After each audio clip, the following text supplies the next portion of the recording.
But yeah, so 2022.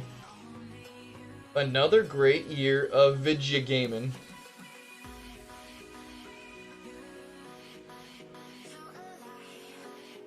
Let me pull up my, let's go in order here. Well, actually, you know what? I'm going to go with all of the games we have streamed before, just like we did last year, and then we'll start with the other games. So we'll start with Fall Guys here. Yep.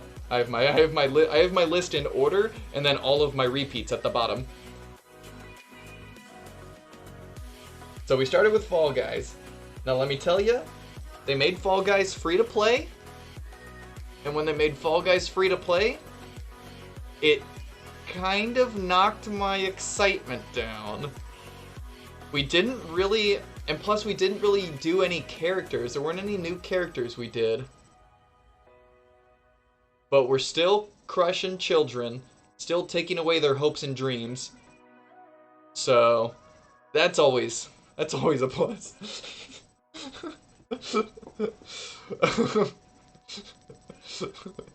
Next up,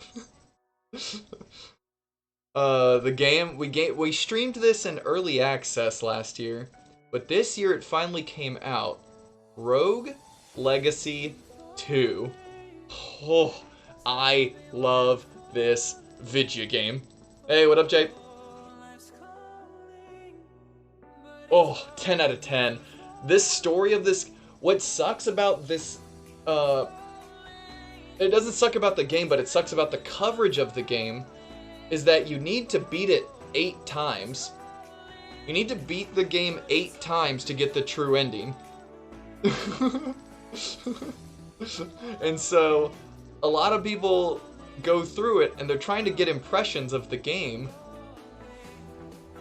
You know, and they go through, do all their runs, beat all the bosses and such, and when they finally beat the final boss of their first go-through, they're just like, I got it. I understand this game. I understand this game's story. And it's like, oh, it's not... You need to experience the full thing, not only for the entire story, but for when you do the true ending sequence. Each of the bosses has an upgraded form. And the upgraded forms on the bosses, holy shoot. Holy shucks. Holy shamoles. The upgraded forms on the bosses are freaking fantastic. I wasn't expecting the first upgraded boss form, it's like the same exact room. You're in the same exact room, but there's like spikes on the side and spikes on the ceiling. So you're just like, okay, I just have to avoid the spikes on the side and the ceiling. And then they upgrade it with the 2 Bones brothers. And instead of being in a room with the 2 Bones brothers, you're on their old ship. You have the entire ship that was in their former life, but it's still the Bones brothers. But it's not the Bones brothers, it's the captain and his first mate. But still, I call them the Bones brothers. But you're on their ship, and holy smokes, everything just goes like off the walls with these upgraded bosses after that. Except for the flower lady. Her room goes from a dull drab, like just a whole gray greenery. I don't know what the greeneries are called. But it goes from just a whole gray one, and her upgraded form is like super beautified, just like before the downfall of the world. But yeah, oh my god. And then the eyeball, oh my god, the eyeballs. Oh, Jesus. Remembering all these upgraded boss forms? Oh my god. 10 out of 10, dude. Rogue Legacy 2? It got robbed for not even being a nomination anywhere at the Game Awards. Robbed. 10 out of 10, S tier. We'll move on to the next one. Gunfire Reborn. We streamed that one again. This one was post-release as well. Where's Gunfire Reborn? Here it is. Like a B. Moving on. It's a good, like, in terms of, roguelikes, or roguelite. It's a roguelite. Roguelites, it's good. For first-person shooter, like, there's not a lot of first-person shooter roguelites. It does it fantastic. The story is non-existent, though. It is just non-existent. It's just not there to be had at all. Next up, Rocket League. Fun to play. Alright to stream. This is like... I have to be super... What I like doing during stream is like reading everybody's comments, making sure, you know, I'm engaged with y'all so I can talk to y'all while I'm playing Rocket League. I have to be focused, and it doesn't, to me, I don't know to y'all, but to me it didn't make it like a fantastic game to stream too much, just because I was, you know, super hyper focused on the game. But it's still fun. It's still Rocket League. I like Rocket League. And then the last game that was a restream was Hades, and we started a new file. It was pretty recent too. Probably wrong audience too. Maybe, yeah. I started a brand new file to see how far I could get in one stream. It was 6, I remember this, 6 runs. We did 6 runs. I didn't win. And then the very next run I did off stream, I was like, let's see how many more runs it takes. The very next run I won. And then I won again, and then I won again, and then I won again. It's like, dang it, dude. So, it took me 7 runs to beat the final boss. But the 7th run was off stream, so unfortunate. But I put it A just because the beauty is like getting the full story impact, and you know, that's what I got last year was the full story impact, and you get to really focus on the songs and focus on Eurydice and focus on Eurydice. I love her. But yeah. But still, Hades is great. Still a 10 out of 10. I still love it. Just for this year, right? This is just how I feel about streaming Hades this year. I gave it an A. And now we're at the beginning of 2022. That was all the games we streamed last year and years prior. Now we're starting with how we started. We're going chronologically here from the beginning of the year. Last year, I started off with Bug Fables. This year, I started off with Pokemon Fire Red Rocket Edition. I have never played... I've played a lot of ROM hacks of Pokemon in my time. Never have I played a ROM hack so engaging that I was just like, okay, let me make a song about it. Actually, I did make the song prior to me playing the game, as a joke. I didn't make the song prior to the first stream, but it was worth it. Thank God I did, because it was worth it. Holy smokes, the fact that, like, not just, okay, you're a Rocket member, cool. You're playing Pokemon, but just as a Rocket member, cool. They actually had the gameplay mechanic for that when you beat a trainer, you have the option to steal one of their Pokemon, and I did a pure steal run. We were stealing Pokemon left and right. And obviously, at the end, it bit us in the ass. Crime doesn't pay, kids. But in the end, it was like, okay, yep, it looks like you have stolen, 200 Pokemon or however. You owe this much money for all the the crimes that.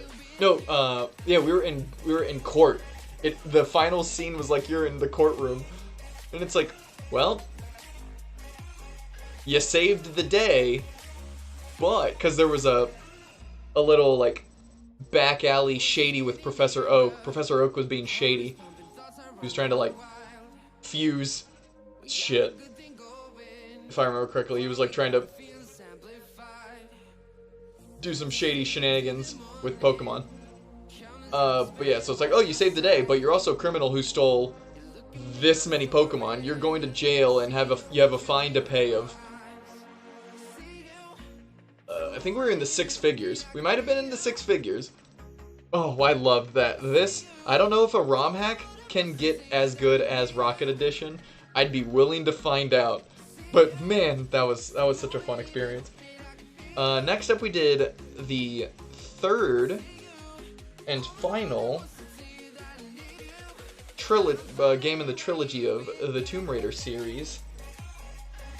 Shadow of the Tomb Raider. I think it goes right at the B, is what I feel. I feel in my bones Shadow of the Tomb Raider is a B.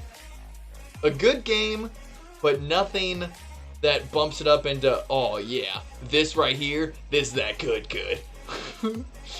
If someone was interested in playing the Tomb Raider series, I'd go, okay, play the original, and if you have an inkling of a liking into that, they get better.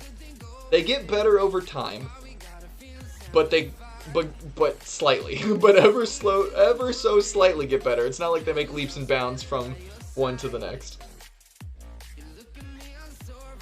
But still a good game. I would still recommend, but I wouldn't recommend freely. I wouldn't recommend, so if someone just said, hey, what video game should I play this year? I would need to go, okay, what video games do you like? Okay, give me your lowdown on what you like to do. Do you like to do this, that? Okay, maybe do Tomb Raider series then. Whereas, like, I'd go, give Hades a shot. Give Rogue Legacy 2 a shot. Next up, after we had Tomb Raider, we did Webbed. A game where we're a little spider. And you had to, like, sling yourself around town. It was cute. The mechanics were there. I'd give it like a C. Like a C+. A C+. I wouldn't quite go to B, but it was super cute. One of those games that I'm happy that I played. I would never pick it up again. But hey, some video games are like that, and that's alright. High C+. Right up here. Oh, no. Right here. And after Webbed, we had a Webbed sandwich. No, we didn't, because we had Tomb Raider before, didn't we? Damn, I was gonna say if we had Team Rocket, then Webbed, then my next game would have been a juicy, little Webbed sandwich with some S tier bread, because the next game is, of course, Elden Ring. Where else would it go?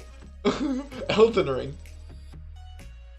And I had, on my laptop, I had jank, because I was playing at the super duper lowest settings. My horse, do you remember me having horse vanishing? To where I would be riding around invisible? Either I would be invisible, sometimes the enemies were invisible. We had Zoopy. I put Zoopy back in the follower emotes, so that way we can spread the joy of Zoopy today. Oh, I ended up playing, I played Elden Ring 4 different times with 4 different characters to play 4 different types of, like, combat. I couldn't get enough of it. It's just a fantastic game. I mean, one game of the year, like, what is more to be said that hasn't already been said by the Game Awards, by other reviewers, whatnot. They didn't have the jank that I did, so I have a little special side piece to my Elden Ring review. I had jank and I still loved it. Oh, remember the little cheese we did with the Tree Sentinel? The very first mini boss. When you exit the tomb, you see the guy on his horse, and he has that big, like, lance shit, and he has, like, the shield and the lance. Imagine on my new system, right? Should go back to that next year. Do a little Elden Ring review. But, like, we got on top of a building. Like, we jumped on top of a building, and we fought the tree sentinel from on top of the building to where he couldn't really get to us. There were some times when he could jump on the building, but we just jumped off till he jumped off, then we jumped back on and kept going at it. But that's how we cheesed the tree sentinel. That was fun.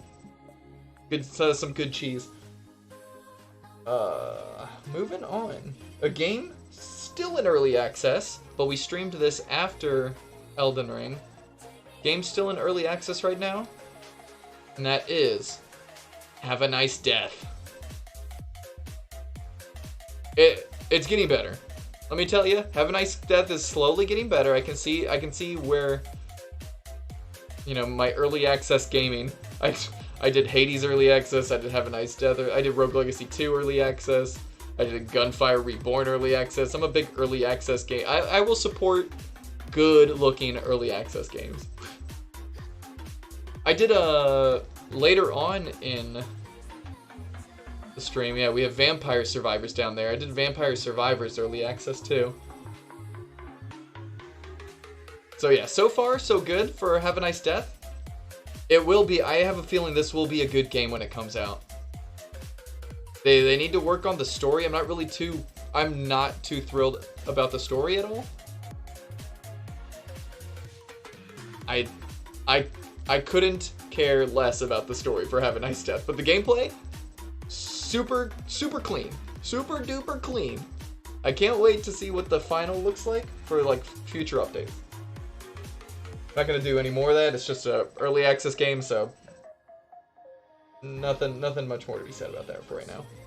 Next up, we did the whole Batman trilogy this year. Not only did we do one Batman game, we did the entire trilogy this year, starting with Arkham Asylum. See, it was... Let me tell you, I was not overly excited to get... Like, there was one type of boss. It was just like the big old brutes. Like, the boss enemies were just like the brute enemies. And it's like, oh, you're gonna fight a boss this time? Well, it's Bane. And Bane is just a brute enemy. And you did the exact same, like, combat on Bane that you did on, like, the brute enemies, which is, like, wait till they charge you, throw, like, a little pew pew pew, little batarang in their face till they go, oh, you hit me in the eye, and they go, brr, brr, brr, brr, brr, brr, brr, brr, brr, you hit me in the eye. And then they run into a wall, and then you jump on their back and, like, brr, brr, brr, punch them a little bit. The boss fights were not there. Except for Poison Ivy. I do remember the Poison Ivy boss fight because it was like the one good boss fight. Even when you fought Joker at the end, you're like, okay, we're gonna have a final boss fight with Joker. He was also a big brute enemy. They were just big brute enemies the entire game, except for, you know, when you fought Ivy. It's like, oh, disappointing boss fights. To where there was like none. Basically none, except for Ivy. Oh, disappointment. But still, I had a decent time. C. I didn't, you know, it's not like down here in the D tier. I had a decent time. Let's see what's next here. Zat! Next up, there's a game Zat and I played together. The game was not too exciting, but because I played it with Zat, Tiny Tina Wonderlands goes in a B. Naturally, it would probably be a C for me. If I were to like actually like do it, if I were to do this solo, I'd probably rate it a C, but oh, I had such a good time playing with Zat. So, B, for the sake of co-op.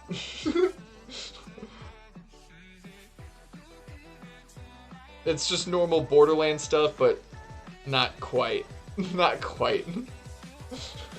Next up was... I did a little bit of Apex Legending. Yeah, Tiny Tina Wonderland was Borderlands, but you're in a Dungeons and Dragons theme. So when you're in the overworld, you're like a little character, just doing like little character moving in the overworld, where it's sort of like a top-down-ish perspective. Not quite top-down, more like isometric. To where you just like do a little overworld in your D&D board while Tiny Tina narrates as the dungeon master. And then once you go inside a world, then you're back to normal Borderlands gameplay of looting and shooting. Shooting and looting. Looting and shooting. Apex Legends. I love Apex right now. I'm having a good time with Apex. It's an A. It's Apex. I don't know. I had fun. I had fun streaming it. I streamed it with a couple of. I think I streamed it with Loa and NBK. I think at one point. I think one of the times it was with Loa and NBK. Maybe. Can't quite remember. Loa for sure. I do remember Loa. Next up, I mentioned it, Vampire Survivors. We played it early access, and the 1.0 came out. So for like $3, this is like a $3 game. You can get lost in the sauce. This game is addicting. Like it would be like, you can get lost in the sauce on Vampire Survivors. Like super simple gameplay, but there's a lot of complexities to like the upgrading and whatnot. All the things you can find, all the combinations to your weapons. Let's see. Next up, whoa! Next up, we have a couple of stinkers. Tetris Effect Connected. I wasn't feeling it. I'll move on with just I wasn't feeling it. It's a beautiful looking game. The music was pretty good too. The head track, the lead track, is great. Every other track was pretty good.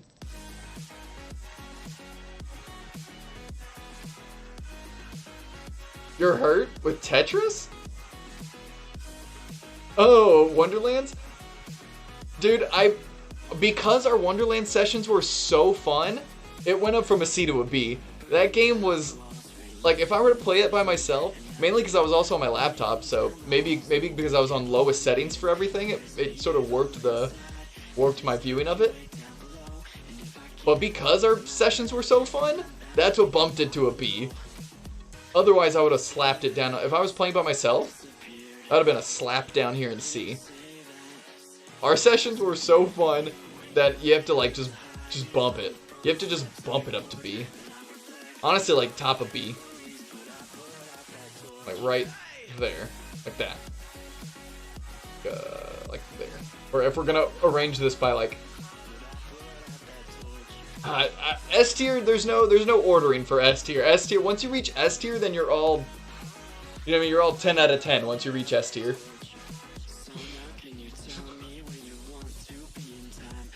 Next up after Tetris, I wasn't feeling, man, Tetris. I gave it a good shot. Gave it the good old try and then oofed right out of it. Next up was another one that I sort of oofed out on, was SteamWorld Dig 2. A lot of people have a lot of good things to say about SteamWorld Dig 2. I was not liking the loop. The gameplay loop on SteamWorld Dig 2, I wasn't feeling it. I was not feeling SteamWorld Dig 2 whatsoever. I had to hard quit. out of SteamWorld Dig 2. It was unfortunate because it gets a lot of praise. But I just wasn't feeling the loop of, like, go up, get one tiny minuscule upgrade. Sometimes I didn't even get an upgrade because my light, like me going down, my light vanished too quickly. So I had to go back up and try to keep farming for a better light. And you're only like, oh, yeah, it's a roguelite. Don't you like it? I didn't like the gameplay loop of just digging down. Whereas, like, you know, getting better, even if you don't reach the end or, you know, upgrade too well, you're at least getting some good gameplay out of it. Via Gunfire Reborn, via Hades, via Rogue Legacy 2, via Have a Nice Death. You have good gameplay to level out if you suck. Or if you're struggling for whatever reason. There's other things that can entice you in the gameplay. SteamWorld Dig 2, I just wasn't feeling enticed. Unfortunately, I don't want to, rip on these games too much. They're widely acclaimed, widely loved. I just wasn't feeling them. And we did Arkham City, which had so much improved over regular Arkham Asylum. You know, it's like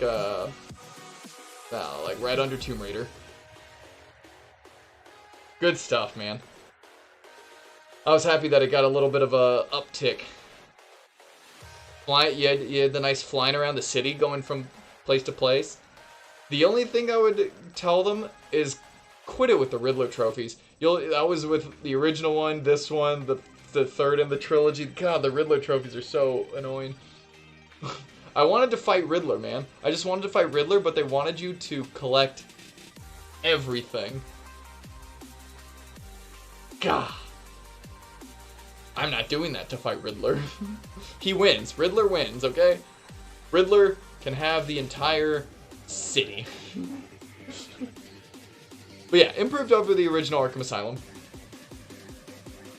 After Arkham City, we did a little bit of Remnant from the Ashes.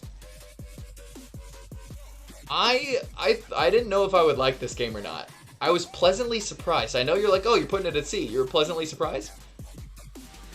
Yes, because I had not very high expectations. But the third person, this one was also kind of Souls kind of like. It was like kind of Souls-like with guns. I like the idea. I think they have Remnant 2 coming out next year, I think. Yeah, I played it for like 2 streams. I think I played it for like 2 streams. I had a good time, but I didn't want to keep going. It was a game that, one of those like, I had a good time, but not enough of a good time to want to keep playing. After Remnant, well, I mean, what can we say more about KO the Kangaroo? S tier, jokingly. S tier KO the Kangaroo. The voice acting in this game, let me tell you, was abysmal. But it was so abysmal that it like wrapped around on itself and became hilarious with how incredibly bad the voice acting was. The script, like not even just the voice acting. Like it's one thing if the voice acting's bad, the script was awful. They delivered the lines even worse. Oh, it was just eat up that grossness. I don't know, you're just like slapping it into your face going like, I don't know why I'm still eating this. It's like you opened up, you opened some Lay's chips or, some Pringles or something. And you're just like, I know this is bad for me, but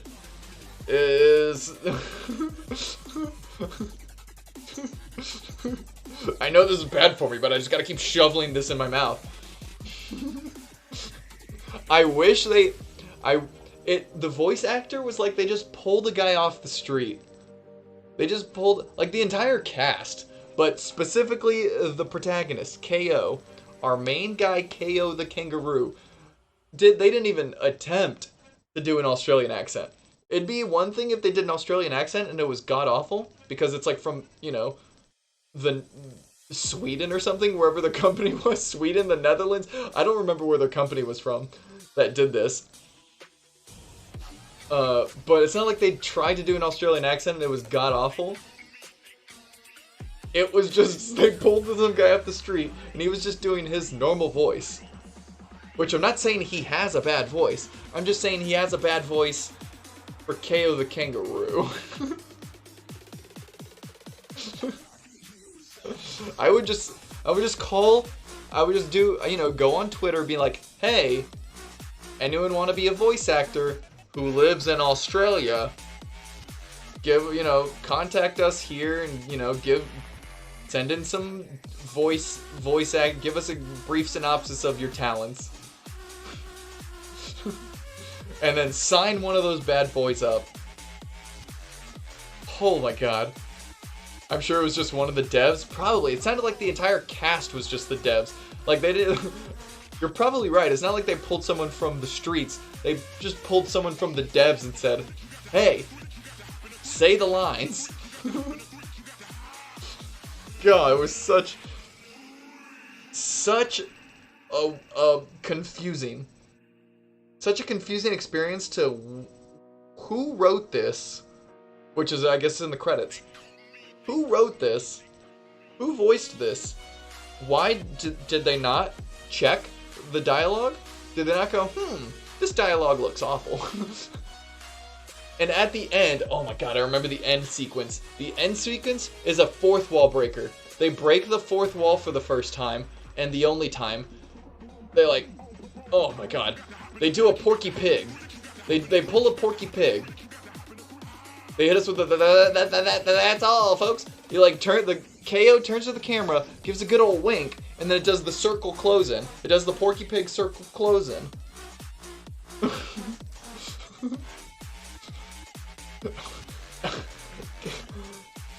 It's a confusing. I would just love to, sort of like Red Letter Media.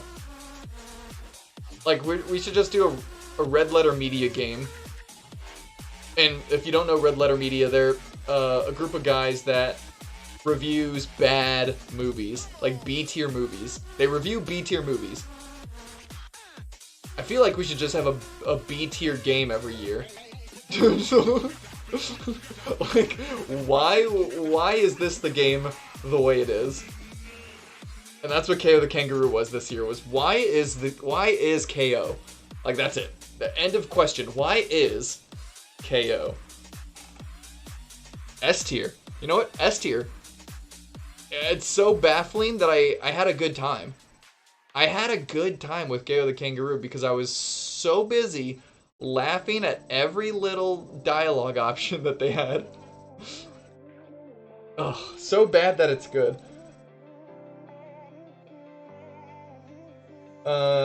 Next up, we had another good one after this. Not quite S tier, but Card Shark, dude. Card Shark. You know what? Even above Hades. Card Shark. Oh my gosh. Speaking of emotes, I put back into the emote slots. I put one of the Card Shark ones back into the emote slot. Just cause I had, we made an emote, I might as well bring it back.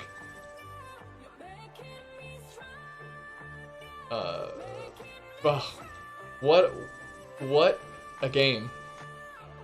What a interesting premise. I love these interesting premise games where it's like, you know what? I didn't think that would be a game, like, you're coming up with games and you go, what if you're just a guy who, like, steals a bunch of money doing like, card shenanigans? You're playing poker and you just do a bunch of card shenanigans. Sleight of hand, like a bunch of sleight of hand tricks and little like sneak a peek of the card by putting like a mirror down on the table. Like you put a mirror down on the table and as you're passing the cards around, you like eyeball the card reflecting from the mirror and then you toss it to whoever, you know what I mean? You're just like getting the sense of the cards here.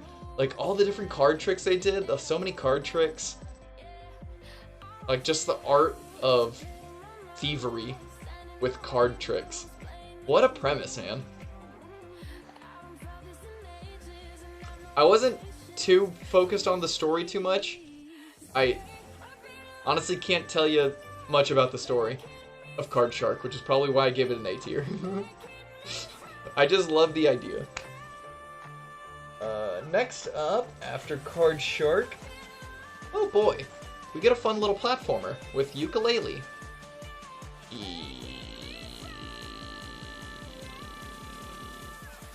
Yonk. Right about there. Well, a little C tier for Yooka-Laylee. Fun little platformer. That's as much as I can say about it. It's a fun little platformer. Obviously they're taking after Banjo-Kazooie. The little 3D environments. Good stuff. It was a fun little platformer. They did have the casino level. The casino level was really fun. I did like the casino level. Video games can use more casino levels. Next up, let's see. After Yooka-Laylee, oh, one of the games I thought about picking up on my fantasy team this year, but I didn't. Because I played during a Steam Next Fest, we played a demo of this game on Steam Next Fest. I loved it when I played the demo, and then I didn't pick it up because I was like, oh, how are I was thinking, oh, how are reviewers gonna review this game? Apparently super well. It's Neon White, and it's A tier because let me tell you, it would be S tier if the dialogue was anything other than the dialogue. Holy smokes! Holy schmackaroons! The dialogue is so bad. The dialogue is... it's just bad. The script is just bad. It's just god-awful. Let me tell you. It's just bogging the game down with just how atrocious the dialogue is. Never have I hated the main protagonist more in a video game. Never have I thought, what if we just don't succeed? I hate the protagonist so much. And then I also hated little purple girl on the left there, Violet. She was also bad. Just the dialogue from everybody except for like maybe the cat secretary. The cat secretary didn't have bad dialogue. Maybe the cat guy giving us the missions. Maybe the two cats. They didn't have terrible dialogue. But goddamn, our main cast of criminals. Our main cast of criminals was just dialogue hell to read. I think at the end of the game, like the last. I don't know if I read through the entire. I think at the end there might have been a point at the end where I just didn't read the dialogue. And I thought to myself, I'm having a much better time now that I'm not reading the dialogue. But it's a great game. It's a fantastic game, dude. The platforming and the using the cards, I wasn't sure how, when I did the Steam demo of it, I was like, ooh, how's this, using the card mechanics gonna work? It works really well. And then we played, obviously, the full game. A tier. Top of the A tier, dialogue is trash. God awful. God, never want to listen to that dialogue. If I've ever played Neon White again, I'm skipping left and right through all that dialogue. Next up, Cuphead, dude. Cuphead.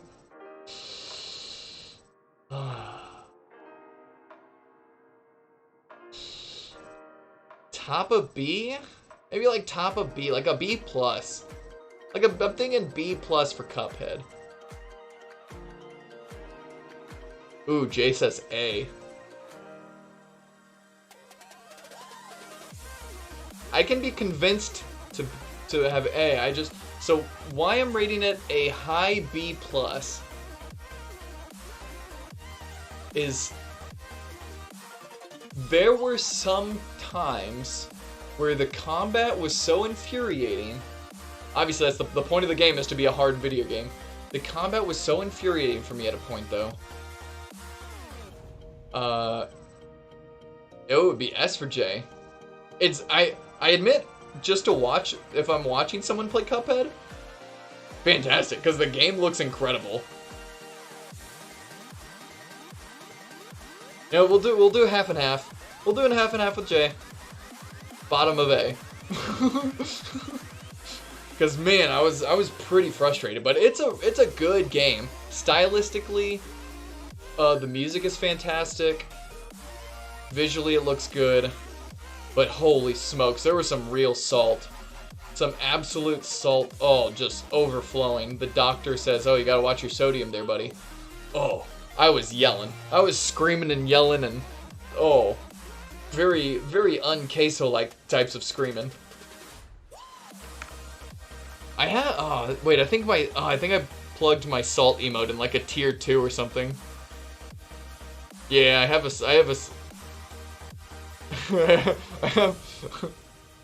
salty emote.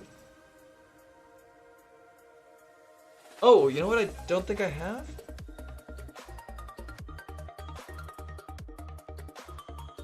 Down here, salt is a way of life. There we go. Let's see. Yeah, okay, I forgot to add the emote thing.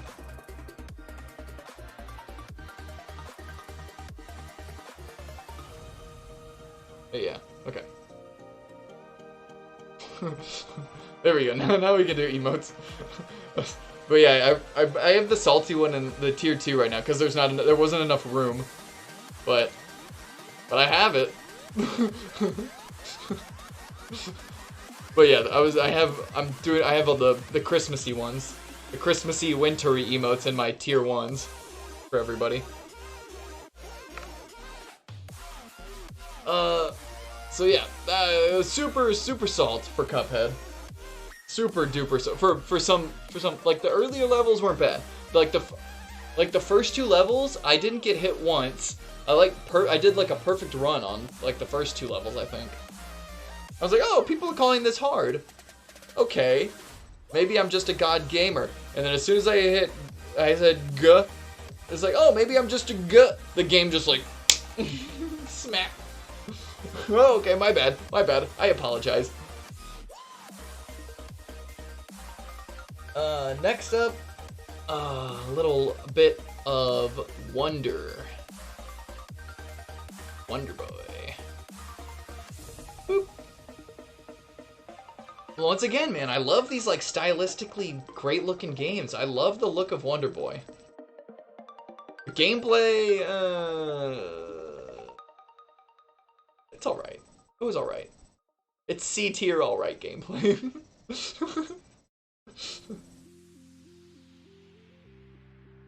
We'll just move on from that. Next up, Cave Story. I give that a nice B, though. Cave Story was a good time. I did have a good time with Cave Story. Pretty fun. Pretty fun. Nothing, like, outstanding to, like, you know, bump it up to A or even S. But, you know, I remember having fun with Cave Story. It was like nice little 2D, like sort of pixel art-ish, sort of pixel arty. Good stuff though. It was a free game from Epic. Remnant from the Ashes, free game from Epic. I think Wonder Boy might have been a free game from Epic. Epic Games just like handing out games left and right. It's just like, oh, let me just play them. I'm getting them for free. Shit.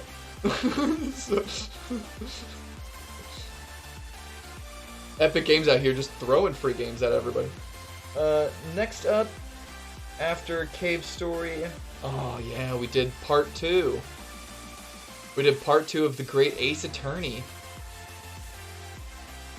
I mean, I gave it an A last year, I'm giving it an A this year. Above Cuphead, above Apex, above Hades. Oh. I love doing all those voices. Runo! Hello there, Runo! Hurley! That was Shirley, like Sherlock. But no, his name was Herlock. Herlock Sholmes.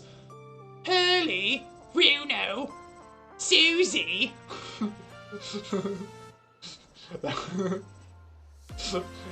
That was a lot of sessions. The game is lengthy. It is well worth your money if you want to do a text-based, like for just being a point-and-click game, it's lengthy. You get your money's worth with Great Ace Attorney Chronicles. Because it's not just 2, right? This is Great Ace Attorney 2. We did Great Ace Attorney 1 last year, and that was also lengthy. They were both, like, meaty. They were both meaty, chunky games. Like, I think they were both, like, 80 hours or something like that. Nutso. You get a lot of value from the Great Ace Attorney Chronicles. But also, I was voice acting every bit of dialogue, so if you're playing by yourself, it's obviously not that long. If you're playing it, like if you want to play the Great Ace Attorney Chronicles, it's not going to be as long as mine, just because I was dialoguing every single line from I had to memorize all the voices I was doing for all my characters, read them all out. Sometimes I would be dyslexic and flip words, so I had to reread some lines because I sort of dyslexia'd some of the lines. But that happens when you're reading on stream. Sometimes you just get dyslexic for a line or two. It happens to everybody. Next up, ooh, another great game. Cult of the Lamb. Boop. We had, you know what? Top of A. We had all of y'all in chat who were joining the cult. We had that little cult app, not app, but extension. There we go. Cult of the Lamb extension, where y'all could get into the cult, and then y'all would die, because that's how the cult works. But we had like nice little graves, except for Zat. I gave Zat like a ring. I married Zat. Have fun until you were sacrificed. I gave Zat a ring because one of the cultists was like, "Can you marry Zat for me?" And you either say yes and you get happy points, or you say no and you get sad points. And it's like, well, I don't want to make my cult sad, so obviously I'm gonna marry Zat. And by marrying Zat, it gave him like a bigger lifespan or something like that. I think the ring I gave him, I think like boosted his lifespan by like double or some craziness. So, I think Zat, like by the time we ended the game, I think Zat was like 90 something years old. Zat is mine, stay away. What up, Lola? How's it going?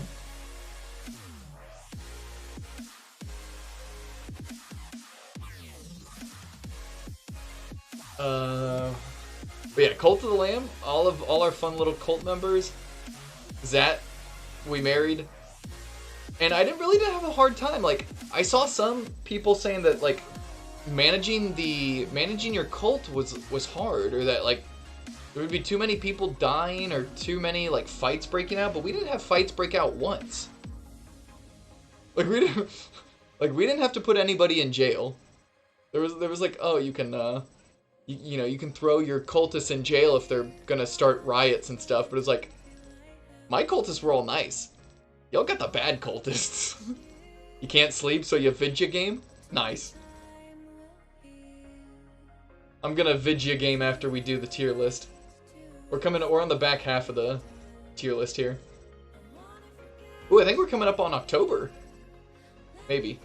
No, just before October. Yeah, we're like in September, I think, right now.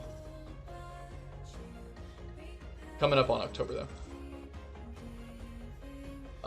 But yeah, the Cult of the Lamb, great. I think the story is kind of, you make up your own story, kind of. I mean, I know there was like the 4 bosses, and then you had like the final boss, but it was like, I don't really know what the story was too much. Other than you had to fight the 4 bosses, and then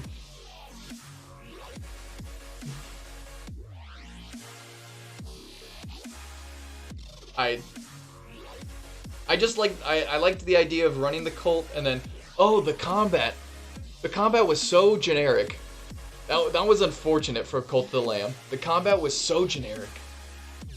I wish they had better, like when you're doing the roguelite aspect of the game and not the simulation aspect of the game.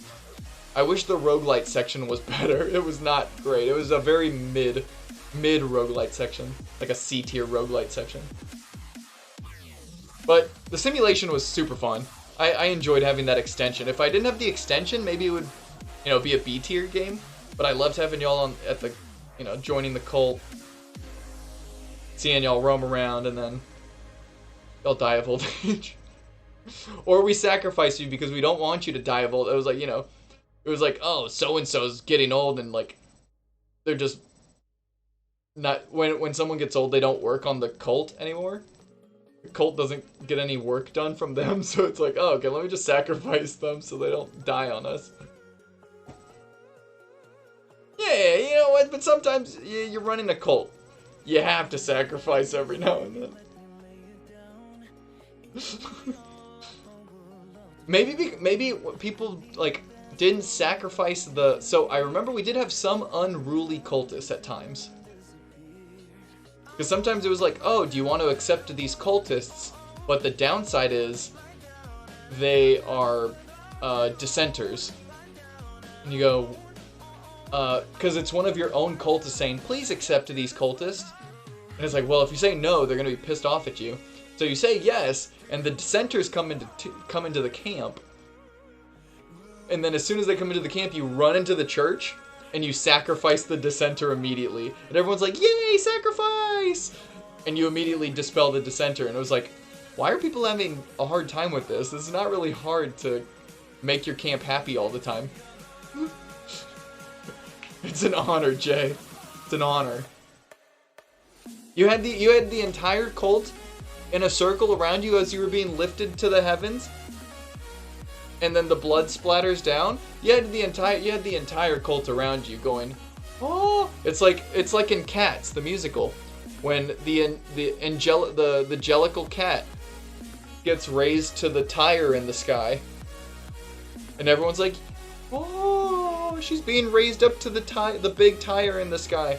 Yeah, that was like, that was Cult of the Lamb. And then we move on to Yooka-Laylee and the Impossible Lair. Better than the 3D Yooka-Laylee, but something didn't quite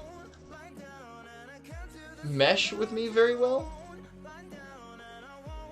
It's still a B though. They still improved very well on the original formula by making it 2D. They went from a 3D aspect to a 2D aspect. I think them switching to 2D was the right move. But the titular Impossible Lair was awful. The titular Impossible Lair was the boss fight, right? It was like you can go into the Impossible Lair from the get-go, but you don't have any bonus lives or bees surrounding you. So theoretically, you could beat the game as soon as you start the game, but it's like, okay, let's see all the levels. The levels were great though. I remember the levels by themselves, like if you just go into each of the levels, those were fantastic. I do really like the levels. But I got so upsetty spaghetti at the titular, once again, the titular Impossible Lair. Not great design whatsoever. And then the story's not really there, it's just the guy takes over the lair. And you have to take it back. Next up. I did stream this next game, but because of hardware limitations, I had to make it a YouTube series instead. But I'm still going to count it. It's Metal Hellsinger. And that's an A, my friend. Metal Hellsinger. A. It's an A. Metal Hellsinger is so good. It's so good. The music is just so right up my alley. It's just, oh. Oh, yes. I loved the music from Metal Hellsinger. I want more. I want more tracks. I want more tracks, Metal Hellsinger. Just give me more. I want more.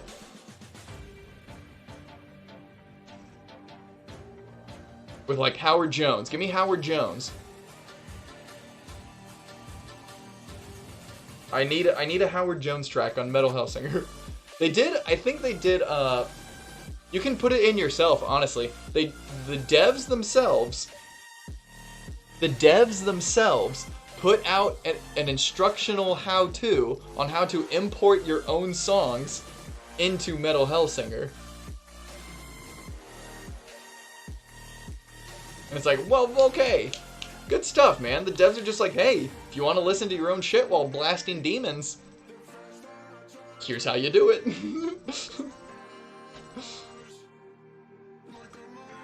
Oh, good stuff. Great game.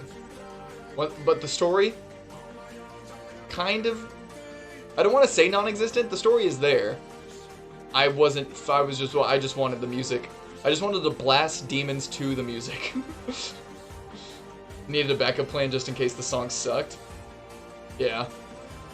They did, for me. I love metal, so because I love metal, the songs were right up my alley. I loved it.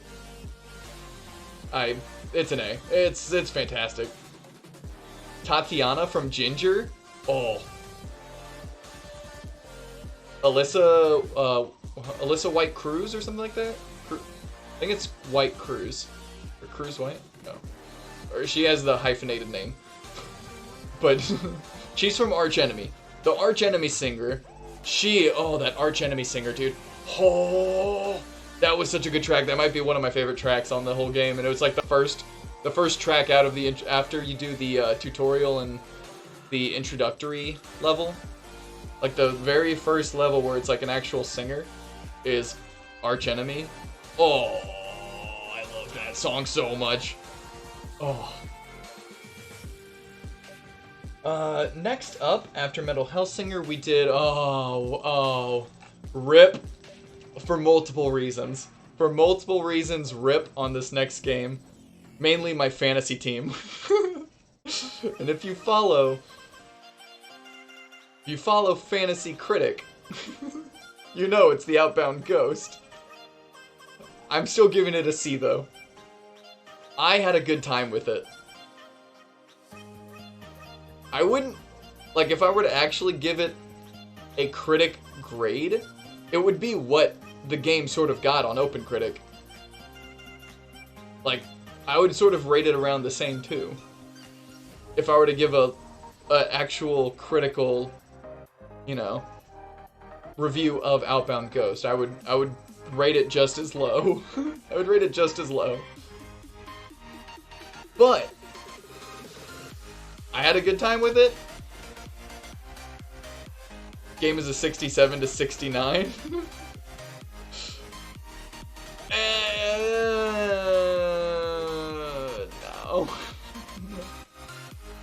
The story is just bonkers. Do you remember the story at the end where it goes into the weird sequence of the book opening? And the book, it wasn't just like a cartoon book, it was like a realistic book. And it says like how many like flashbacks we still have to, like how many more remaining flashbacks. And the story, you think it would just be with your original Outbound Ghost character, but no, after like the first half of the game, they transport you to some other character, and then you get one chapter with her, and they transport you to another character, you get another chapter with that guy, and it's just all over the story is all over the place. Blah. Blah. Wacky. Just tighten up the story. He was trying to do some weird, oh man, what if I made it so it's like you do all these flashbacks and you learn about the story through flashbacks, and then there's like a weird realistic thing where you see the number of flashbacks from it, and the book opens up and you go, oh, here's the different timelines, and it like gives you like a synopsis of the flashbacks, and it's like, whoa, calm down, buddy. Just calm down, my friend. Just calm it. Honestly, the game's like a 5.5 to a 6 if I were to rate it, like, objectively. I would give it like a 5.5 to a 6. Because it wasn't really buggy, you know what I mean? Like, once you start getting bugs and, like, making, you know, then you knock it down before the 5 mark, you know? But give the poor game a 6. I gave it my money, okay? I gave it my money. That's what I gave it. I gave the game my money.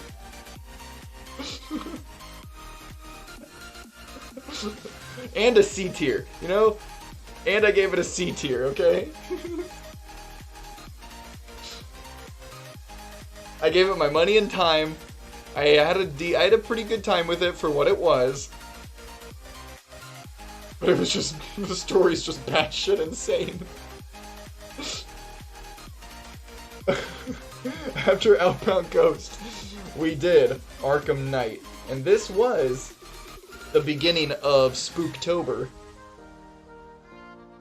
And boy, I didn't expect it to be a spooky game.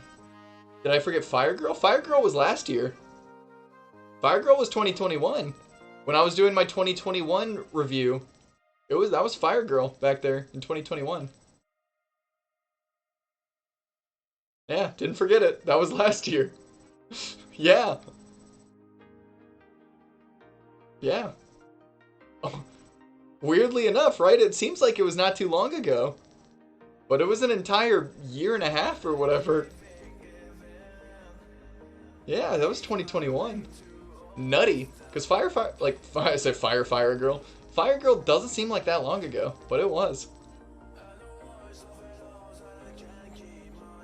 Oh yeah, Batman Arkham Knight. Yeah, we're starting Spooktober. I didn't expect this game to be spooky. It actually takes place on Halloween. I didn't expect this game to actually take place on Halloween. I knew nothing about it, so... Thankfully, we started it at the beginning of October.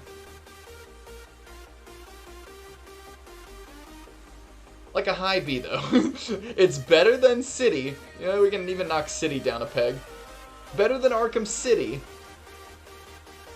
But still not quite an A. But still a really great game. In terms of, obviously they improved every game. I had a lot of struggles with the car.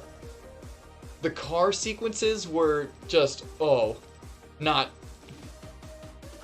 great. They had their fun here and there, but there was so many.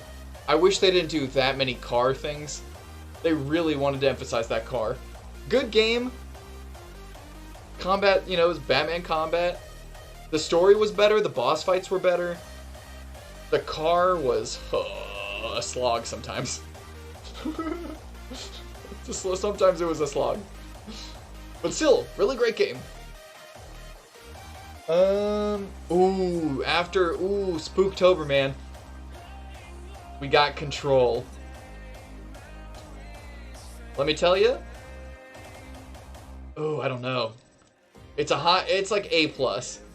Not quite, I can't put a finger on why I'm not giving it an S, but something in my bones says A+. Let me try to think about why I'm thinking A+.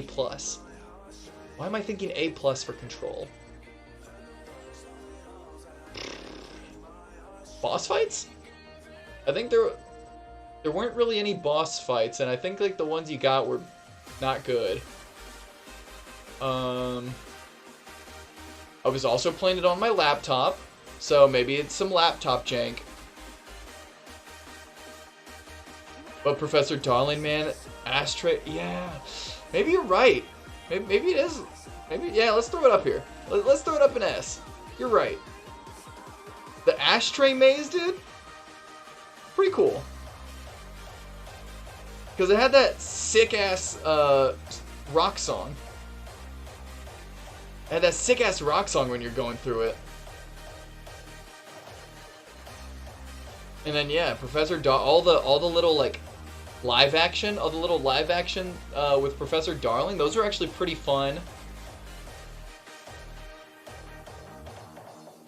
Take control. Da-dun, da-dun, da-dun, da-dun, da-dun, da-dun, take control. Da-dun, da-dun, da-dun, da-dun, da-dun. Yeah, I remember Take Control. Yeah, you know what? Good stuff. And what was that other song too? Wait, there was another song. That other rock song that I was like, holy shit, this song is fantastic. Was it just when we were sitting, there was like a room where you just like sit in the room and it like plays the song in the room? Yeah, the one you pulled from Spotify. That one was also fantastic. Yeah. S tier. Control, S tier. I wish it had better boss fights though. That's the one thing, but it could still be S tier, and you know, there's still flaws in S tier games. There's always gonna be flaws, and no matter what, there's always gonna be a flaw in a game, but it can still be S tier and have like little flaws here and there.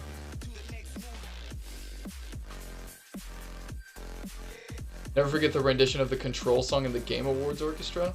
I don't remember that. I guess my mind wasn't on Control at the Game Awards at that time. Because I was like, oh, I haven't played Control yet, so I didn't really listen to it. at the Game Awards that time. Maybe I'll go back and listen to it after the stream. What was I? Well, okay, there was oh god, yeah, that like baby fight. I was hoping there would be more of the baby fights, but like different types of boss fights. Because we go and when we get to that section near the end, where we had to, it wasn't a baby fight, but the big old eyeball monster thing. It's like 30 seconds. Let me pause that.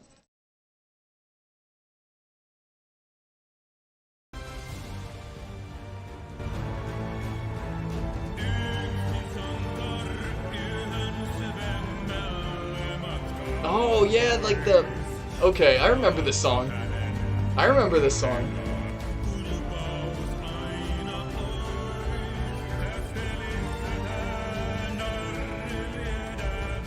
Yeah, dude. This is what Ati would just like straight up listen to all the time.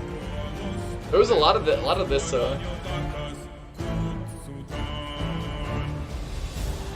Oh yeah, that's good. That's some good stuff. Yeah, S tier. Yeah, S tier.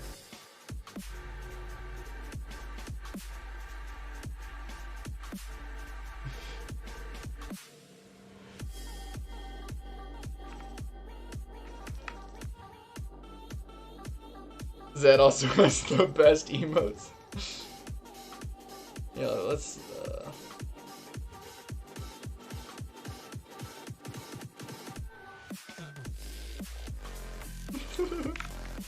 Okay, so next up, after Control, yeah, S tier, yeah, you're right.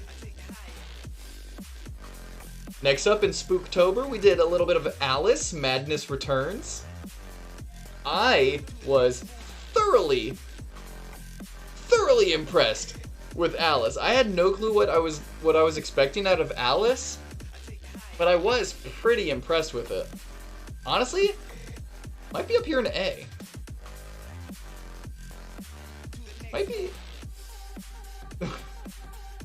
I might be at the like low A. Might be a low A. I had a good time with Alice.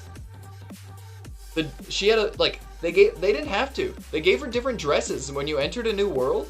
You enter the water world. They gave her like a little a new like a water dress, and it was like in the style of a the lantern fish. You know, the one that has like the light up cord, and it like it shines to attract other fish to bite it so it can fucking kill them.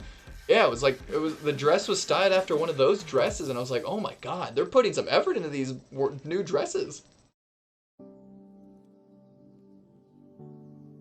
Yeah, I was. Oh yeah, I guess we're doing this. How enjoyed I got.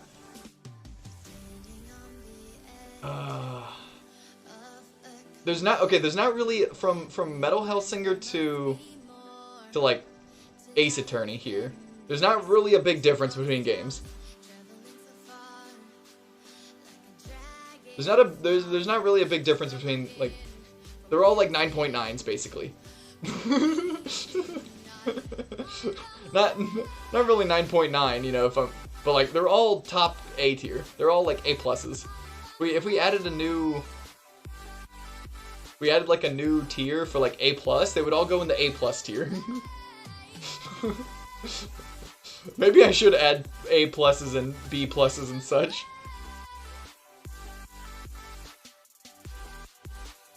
But yeah, Alice, I had a good time with Alice.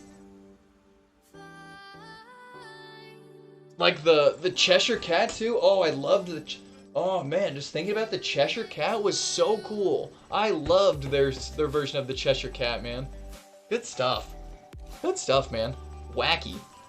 All the characters were just like freakos. Just a bunch of freakos. This is not your Disney.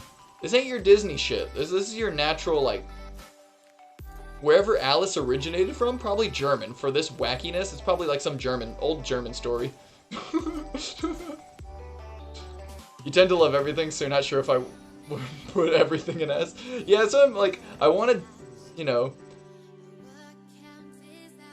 because if I were to just like go, you know, super crazy with it, I'd go, oh yeah, Metal Hellsinger S, Cult of the Lamb S, Alice S, Neon White S. I want to have like some level of designations, you know. After Alice, okay, so Alice is what ended our Spooktober, sort of. I think maybe like the very end of October, maybe. I think the end of October was Alice, and the beginning of November was Dragon's Dogma. Speaking of games that I did not think I would enjoy that much, Dragon's Dogma was super fun. I didn't think Dragon's Dogma would be that fun, but it was. I had a good time with Dragon's Dogma.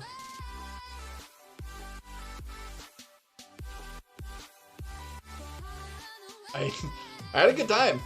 Not much. Because we had Girthquake. They told us to create ourselves, and we created Zoopy's daughter. Zoopy's daughter was our main character. That's who we played as. We played as a sorcerer in honor of Zoopy. And then we created a side character. They said, oh, create a pawn. And I was like, wait, what's a pawn? Like, oh, no, just create a character who's going to be walking with you. So we created Girthquake, our big lass. Big, muscled-up lass, Girthquake. Ooh, I loved Girthquake. She was clutch. I loved Girthquake. She was our super buff gal.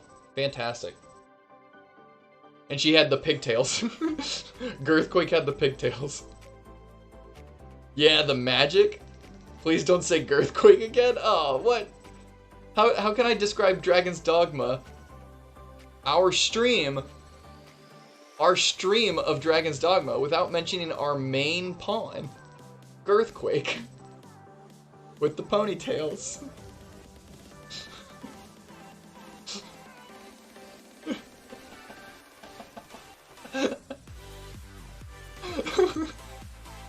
Okay.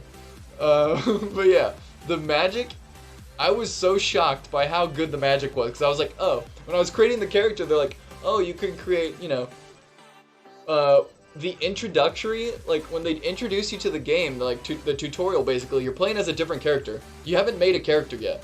You're playing as some other guy, and he just has a big ol' sword in hand. So, I was worried when I was like, oh boy, is this sorcerer gonna be garbage? Because there's not a lot of, you know, when you think about magic in video games, it's very hit or miss sometimes. But it hit. In Dragon's Dogma. It hit.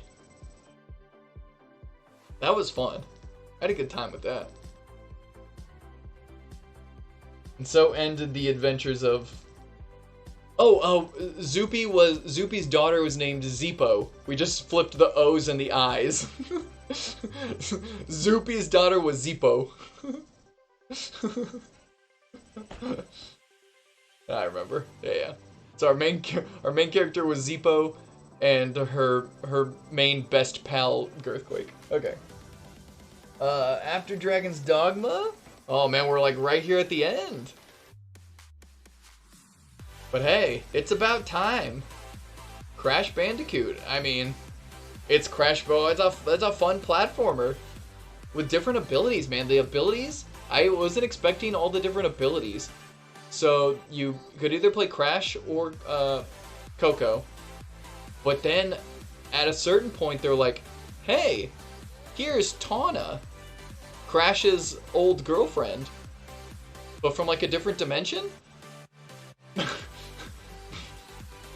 She poured it into your dimension because I think if I remember correctly, when in her dimension, Crash and Coco died, I think.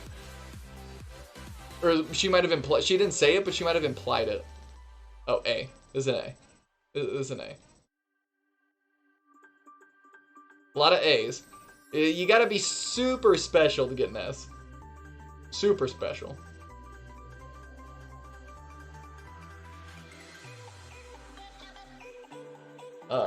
But yeah, Crash. You played as Tawna for a bit. She had some like good kicks and such.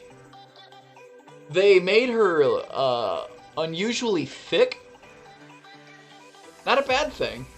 But I remember one shot. Don't ask me why I remember it.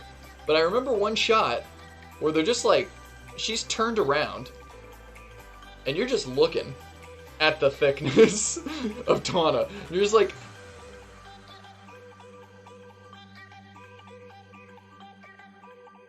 the director said this is good. The director said perfect shot. It was like sort of zoomed in and the camera sort of panned out from her butt. And you're like, okay, sure. I remember that because it was odd at the time. It was very odd. But then, so you play as Crash, you play as Tawna, and then you play, like, not just Crash, and then, you know, they switch it up with Tawna, but then they switch it up with Dial. I want to say Crocodile, but it's Dingo. Dingo Dial, there we go. I was like, I know it's not Crocodile, Dingo Dial. And they introduced Dingo Dial, and he has a gun that sucks. That gun has the big suck. And so you can suck things, shoot things. You have a big old thick tail spin. He was also a thick boy. Dingo Dial was a big old thick boy. He had a big old thick tail whip. And so there was that, and then right toward, like, you know, towards the end of the game, just like, oh, but wait, there's more. You can play as Cortez. You're like, oh shit, Cortez. You can play as Cortez? And he changed up the game completely because he doesn't double jump. He has a gun, and his gun shoots enemies, and when he shoots enemies, they turn into like platforms. And if you shoot the enemy again, brah, brah, you give it the old double tap, brah, brah, then it turns into like a bouncy platform. And so that's how you would get elevation for certain jumps. Oh, and he had a Mega Dash. That was also what was different with him, is that he also had a Mega Dash. So like they just changed up the gameplay like throughout the entire story. I'm like, okay, yeah, here you go. Here's the story of Crash trying to save the world again. Once again, Crash has to save the world, one Wumpa fruit at a time. And then, oh, not just the main story, but the side objectives. Not side objectives, really, but the flashback tapes. That's what they're called. They're called flashback tapes. Where it's just a 2D. You just go in 2D. And yeah, you have to be super precise with it. It gets super crazy towards the end, where at the end I didn't do the flashback tapes anymore just because they were so incredibly difficult. So it was just unfun to play. But like, for the first half of the game, even the first 3 quarters. For the first 3 quarters of the game, I did all the flashback tapes. And those were so fun to like grind out. I did a lot of grinding with those flashback tapes. Oh yeah, and the Crash expressions, dude. They did such a good job with facial expressions. Just the little details. The little details of that game were so good. But towards the end, it became incredibly... The game got super hard towards the end. Incredibly hard. The game is not for the faint of heart. It does get incredibly hard towards the end. Or it's like a game I would not recommend to people who would... I'd have to... Once again, that would be a... Crash would be a game where I'd be like, are you okay with being incredibly frustrated?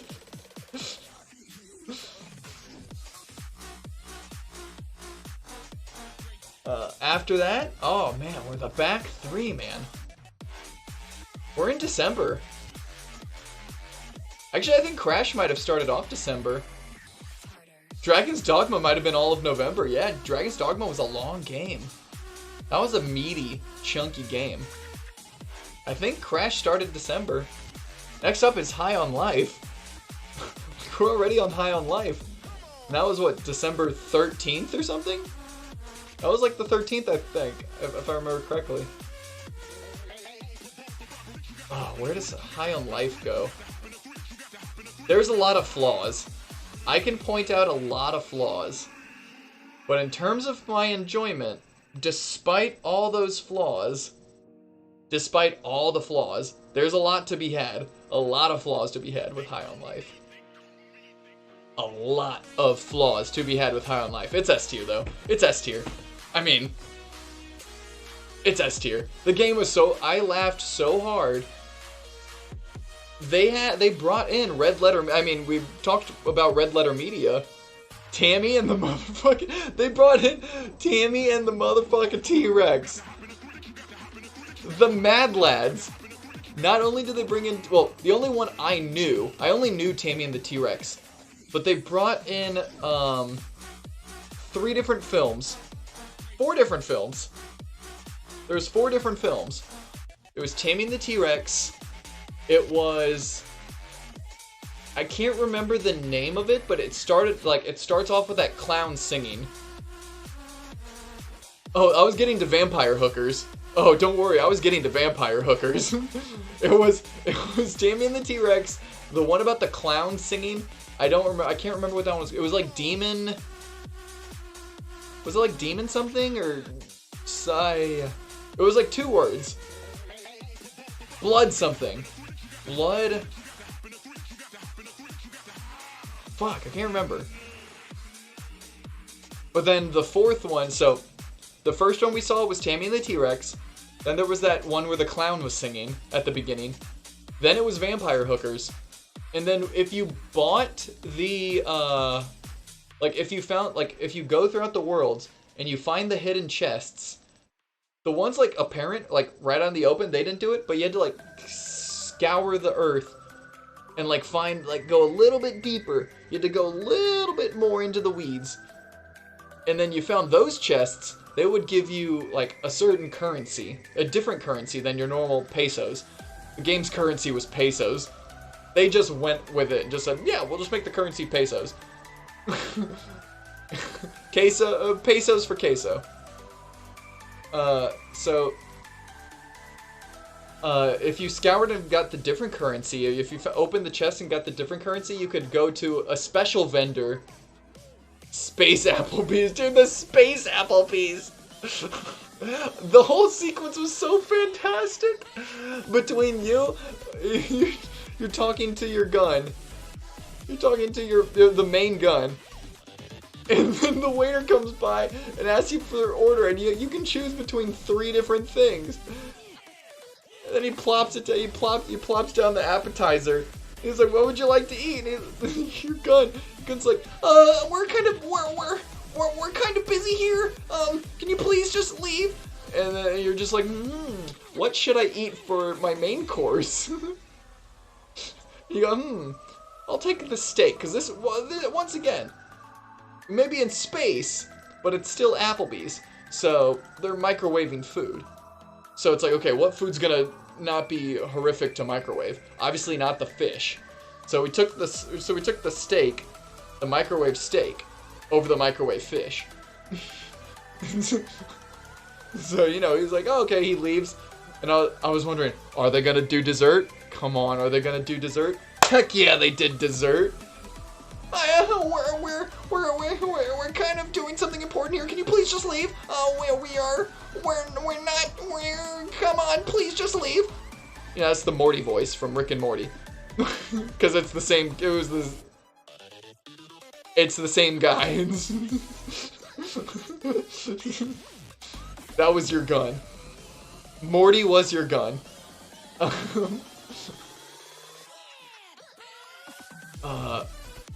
And so, yeah, the Space Applebee's, dude. You just order your dessert. Oh, fantastic. Oh, Space Applebee's. And so anyways, back to the currency. You get the special currency from, like, the secret chests. Not the ones that are, like, right in the open. And you go to the special currency vendor, who is definitely just a food stall. He is not selling black market items. What would you like to order from this food stall? And so, you ordered the movie theater, and when you loaded up the movie theater into the world, you put the CD. It's like all CDs and shit. You poke the CD in for the movie theater. You blop it up, and it's like, okay. I thought, oh, maybe they just showed Tammy the T-Rex or the other playing with the clown or vampire hookers. No, they showed a brand new one. A different movie. A 4th movie. Not only do they show the 4th movie, they have 3 aliens in the front row, voiced by the Red Letter Media guys. Rich, it was, in order, it was Rich on the far left, I think Mike was in the middle and Jay was on the far left or the far right. I think it was Rich, Mike, and Jay. Maybe it could have been Rich, Jay, and Mike. I'm pretty sure it was Rich on the end, Mike in the middle, Jay on the other end.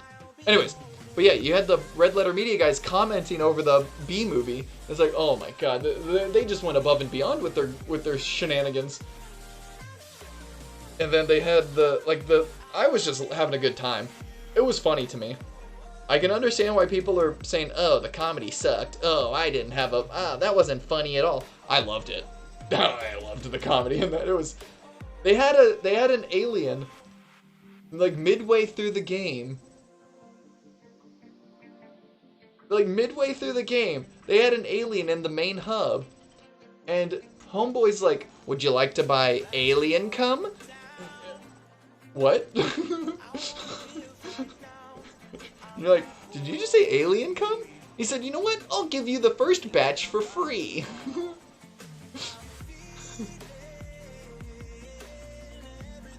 This is where we lose Jay. Probably. This is definitely where we lose Jay when we get to that part. But holy shit, I couldn't stop laughing. Oh, fantastic. What a polarizing game. And I was on the good side of the polar. S tier. Obviously S tier. Next up, I don't know why I'm looking at next up. I know what was next up. There's only 2 games remaining, and we just played Escape Academy yesterday. Bugsnax, dude. Bugsnax, fun time. Kind of non-existent. I mean, the boss fights were there, but they basically weren't. There's no repercussions. I'm putting it A tier. This is an A. It's an A game, dude. It's fun. I had a good time with it. Very fun, very cute. The world is fun. There's only, there's a few worlds, but they're all small. They're all very small worlds, nice and compact, with a bunch of fun creatures. All the creatures were good. I did like all the creatures, all the little bugs. But the story, I didn't really like the story too much. I mean, I guess there's not much of a story other than you're just stranded on an island and you're a reporter trying to get everyone off the island. And the bugs are parasites. So, I mean, the story was what it needed to be. The story was what it needed to be for what this game is. But the lack of consequences, there was no damage to be had. And the final boss, there was 0 consequences. Absolutely 0. I know, you say, oh, how do you know there's 0 consequences? Because we missed a couple of the bugs, and if the bugs crossed your defenses and you missed a couple of your shots or whatever, your buddies to your left and right would just go blop, blop, and that was it. That was the bug. That was it. The voice acting was top tier, though. Voice acting was incredible. But something about it, I just, once again, I can't. I mean, we have so many games in A. I feel like you know what? Bam. Metal Hellsinger S. And if we're gonna try to adjust these A games, Dragon's Dogma probably goes there. Bugsnax, actually,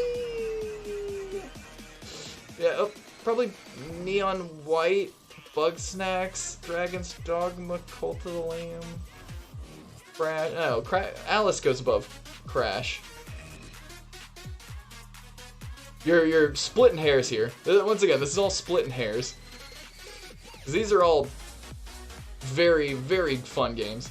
Obviously, they're in the A tier. Very, very fun games.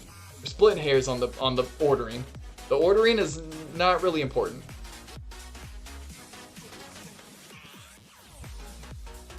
And then last but not least, yesterday we started and completed Escape Academy. and it's about a B. You know, it's no. I should have probably ended it on a high note with Bugsnax. But Escape Academy was still fun, though. It was still fun. It was just the clues were not great. So I mean, just the list of games is so good. And now I need to think about. So I started 2021 with Bug Fables. I started 2022 with Pokemon Fire Red Rocket Edition. I started with 2 S-tier games in 2021 and 2022. S-tiers. I feel like the pressure's on me to start with an S-tier next year.